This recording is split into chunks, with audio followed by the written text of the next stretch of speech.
The golf course, Bob, just kind of pick your brain a little bit about what to expect and what kind of style of golfer could win here this week. So obviously the rough is high, but I look back in 2016, the guys who finished first and second in driving accuracy were almost 60th in terms of where they finished in the tournament. So there was not a big correlation between hitting fairways and how you finish in the tournament. Is that going to be different this year? Is the rough higher? Is it more of a premium hitting the fairways this year? Thanks for that, Paul. Yeah, in 07 and 16, we played a graduated rough. So, you know, until the bunkers ended, you know, it was like 3-4 inches, and they could get it on pretty easy. Right, okay, that so kind it's of different. rough. Okay. But now it's like the old days. Wow, okay. Do you prefer it this way? Do you prefer a sterner test with the rough? We do. We appreciate tears. We'd like to see some crying out there. Yeah, we're very comfortable with that. I commend you for it, I have to say, because, you know, the DNA of a U.S. Open always has been the most difficult test in golf. And I think for a few years, the USGA got away from that. I mean, we'd 16 under winning in Pebble Beach when Gary Woodland won, and we've had a few U.S. Opens that worked away from that. And it's nice to see them coming back towards what their DNA is. And I know that you and the members have really forced that on the USGA to say this is going to be a really difficult test, because we see so many of the same tests. It's great to have something different. The U.S. Open is regarded as the most difficult tournament to win. And it's great that it's going to really test the players, not just technically, but mentally as well, and the ability to be patient. Because it's going to be a real tough test. It really is. Brownlee, you got a couple of quotes from Devin earlier today that, you know, phenomenal quotes. Signified that. Yeah, I mentioned one earlier in the show. Love the quotes, just talking about how some people, it's just the sight of the U.S. Open flag that deters them. A U.S. Open is meant to be the most intimidating golf tournament, the most intimidating test. And I'd say for a period of time, it wasn't. But I almost feel like this event, this week, is exactly the U.S. Open I grew up watching, you know, in the mid-'70s, when it did cause the players to scream and yell. But the greatest quote, I think, in the history of golf, as it relates to major championship golf, came about because of a difficult test in 1974. You know this quote. Yeah. And he said, we're not trying to, Joe Dive, right? No, Sandy Tatum. Sorry, Sandy Tatum. Sorry, Sandy Tatum. We're not trying to embarrass the best players in the world. We're just trying to identify. That's right. How about we will on Sunday. Talk to you about trees. We fully understand trees were never intended when phones built this to be a part of this golf course, part of beautification of America. Right. 1970s through the 80s into the 90s, everybody was planting trees. You guys took them out. I just want to speak to you not so much about trees here at Oakmont, but sort of the Oakmont effect, that when you guys took the trees out, so many other great clubs followed suit. Right. We interviewed guys like McIlroy and Morikawa and Victor Hovland, and even some of the greats like Nicklaus have said, oh, they like trees. Helps them frame their shots, and also it helps guard against the distance explosion. What's your feeling about tree removal broadly as a movement in the sport? Well, we were playing with Jim Simons one day, the two guys that ended up being the kings to take the trees out. And we told him on the 14th hole that we were going to eliminate the trees. And he said, well, you can't do that. I mean, that's how we play our shots. You know, we play off the trees and off the sides. And, you know, the greens are all, you know, supported by trees in the background like a backboard is in basketball. When you take the backboard down, that shot gets really hard.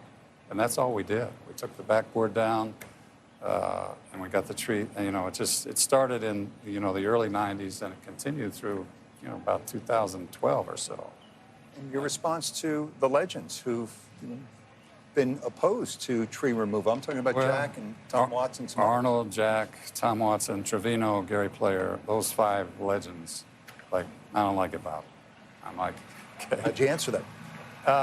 I just took my medicine and walked away. You know, I'm not going to argue with the greatest players in the world, but those guys, you know, it's like going back to your old house.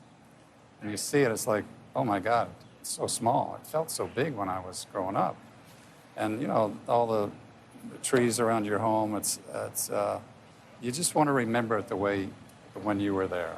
Brandel, you've been fairly outspoken. I think, Paul, you've agreed with Brandel on you know, tree removal. Not here, be clear on that, but just across the sport. Where are you on? Yeah, on a case-by-case basis. I think you look at the challenge of a golf course, and does it present the ultimate challenge?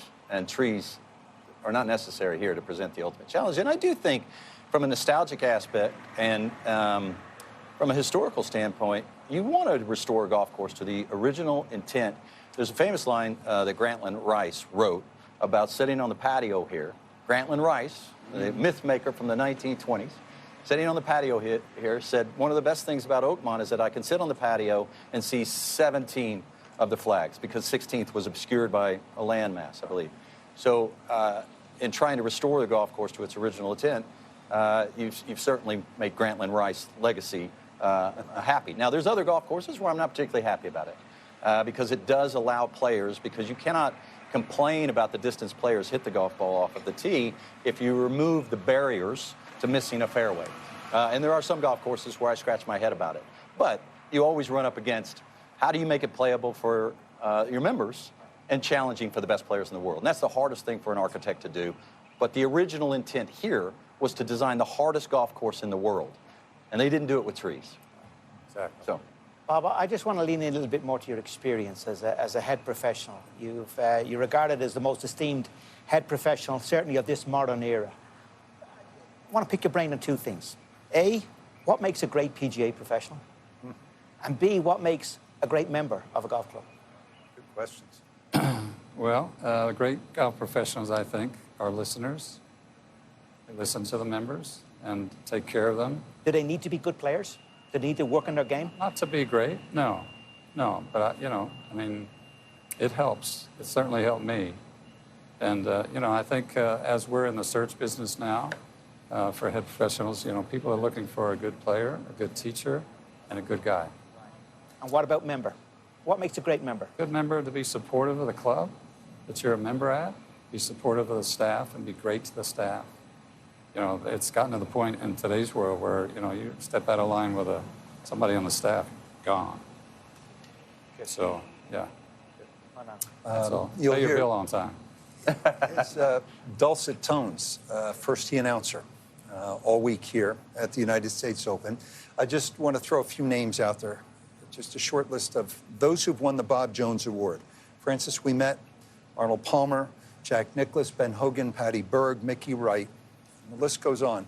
But this gentleman right here to my left, Bob Jones Award winner for how dignified you've been and how well you've treated this sport of golf.